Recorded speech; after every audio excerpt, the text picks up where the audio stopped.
ડાંગ દરબારનો મેળો વિશ્વવિખ્યાત છે। આયોજનમાં કરોડોનો ખર્ચ થાય છે, પરંતુ સ્થાનિક વહીવટીતંત્રએ આ વખતે મોટી ચૂક કરી। ન માત્ર ડાંગનું પણ ગુજરાત અને દેશનું નામ આંતરરાષ્ટ્રીય કક્ષાએ રોશન કરનાર એથ્લીટ સરિતા ગાયકવાડને જ આમંત્રણ આપતા તંત્ર ભૂલી ગયું। મેળાના ઉદ્ઘાટનમાં હાજરી અંગે સરિતા ગાયકવાડને સવાલ પૂછાયો તો સરિતા ગાયકવાડનું દર્દ છલકાયું। કહ્યું કે મને આમંત્રણ મળ્યું ન હતું એટલે હું હાજર રહી ન હતી।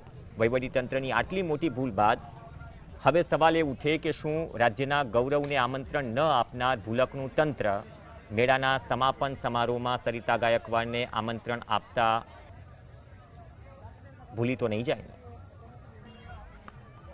ઓપનિંગમાં એકચ્યુઅલી મને આપણે ડાંગ જિલ્લા વહીવટી તંત્ર દ્વારા ઇન્વિટેશન નહીં આપવામાં આવ્યું હતું, જેથી કરીને હું હાજરી આપી નહીં શકી હતી।